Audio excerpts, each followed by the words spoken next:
Assalamu alaikum student. Bismillahirrahmanirrahim. Today our topic is how we can complete and balance a chemical equation for a neutralization reaction. सबसे पहले हम जो है word equation लिखेंगे neutralisation reactions को describe करने के लिए. वर्ड इक्वेशन मिसाल के तौर पे हमारे पास जो है, चलो मैं बाद में लिख के समझाता हूँ. फिर सेकंड स्टेप में इन वर्ड इक्वेशन के नीचे इनके केमिकल फार्मूलाज लिखेंगे और थर्ड स्टेप में हम जो है हाइड्रोजन एटम जो कि एसिड से आता है और OH के OH ग्रुप ऑफ बेस के साथ क्या होता है, रिएक्शन करता है और वाटर बनाता है. तो हम क्या करेंगे, एक सूटेबल नंबर लिखेंगे बिफोर एसिड, एसिड के सामने, और बेस के सामने, to balance hydrogen in acid with OH. Base में जो OH है या एसिड में H है, इसको बैलेंस करने के लिए हम एसिड या बेस के सामने क्या लिखेंगे, एक सूटेबल नंबर लिखेंगे जिसके नतीजे में हमारे पास हाइड्रोक्सिल बेस में हाइड्रोजन और एसिड में हाइड्रोजन क्या होगा, बैलेंस होगा. फोर्थ स्टेप में हम क्या करेंगे, रिमेनिंग इक्वेशंस को इंस्पेक्शन मेथड के जरिए हम क्या करेंगे,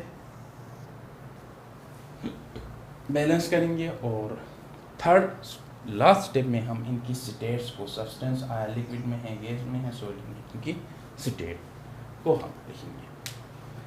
तो मिसाल के तौर पे हम आपको एक करके दिखाते हैं.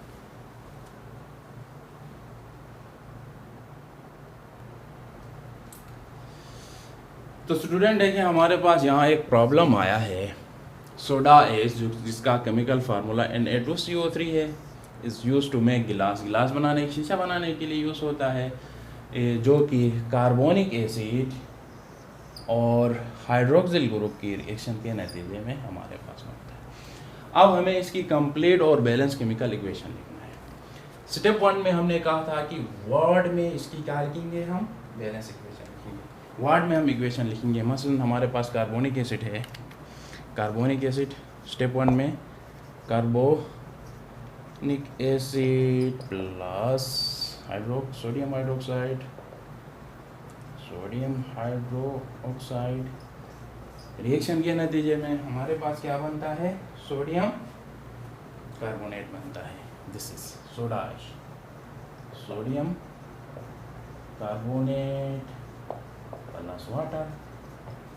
अब सेकंड स्टेप में हमने कहा था इसके केमिकल फार्मूला लिखेंगे. कार्बोनिक एसिड जो है हम लिखेंगे H2CO3 प्लस NaOH, सारे रिएक्शन Na2CO3 प्लस वाटर.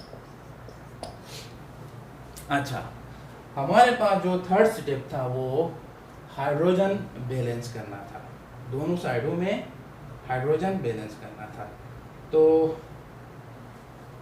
यहाँ पे देखें, H2CO3 कितने रिप्लेसेबल हाइड्रोजन रखता है, 2 हाइड्रोजन रखता है, 2 रिप्लेसेबल हाइड्रोजन रखता है.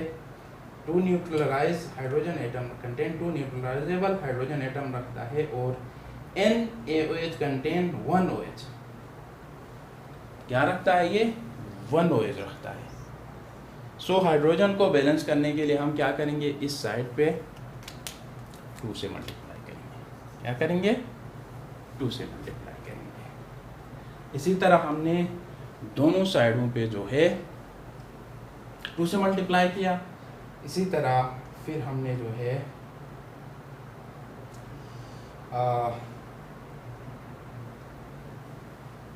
अब हम जो है राइट साइड और लेफ्ट साइड के हाइड्रोजन को क्या करेंगे, बराबर करेंगे. तो देखें यहाँ पे चाहे हाइड्रोजन है तो हमने यहाँ पे क्या लिखा, 2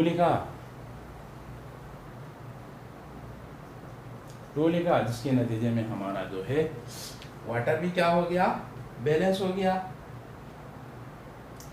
इसी तरह अब हम जो है इस इक्वेशन को हम इस तरह लिख सकते हैं H2 बल्कि ठीक है। अब ये बैलेंस है।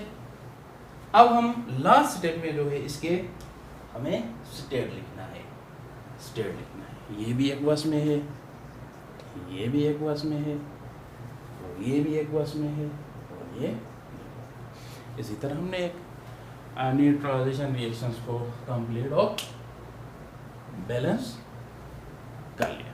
अब हम आपको एक सवाल सेल्फ असेसमेंट के लिए कोई काम देते हैं जो कि आपको खुद से करना होगा। Balance following neutralisation reaction. Question 1, balance following neutralisation reaction, neutralisation reaction.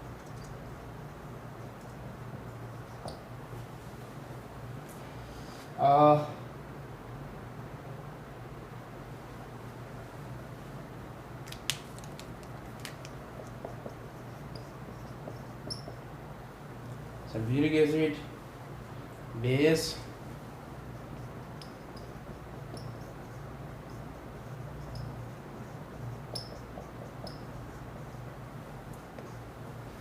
इसको बैलेंस करें।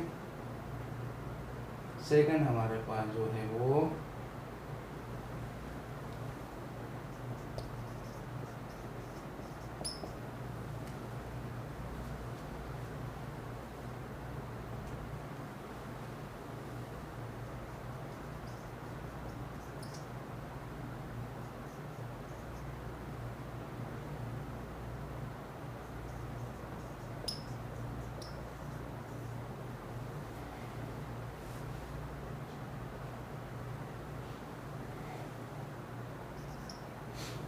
ये आप असाइनमेंट करें। इसी तरह अब हम टाइप्स ऑफ सॉल्ट पढ़ेंगे। टाइप ऑफ सॉल्ट चलो हम नेक्स्ट लेक्चर में पढ़ते हैं। ओके, अल्लाह हाफ़िज़।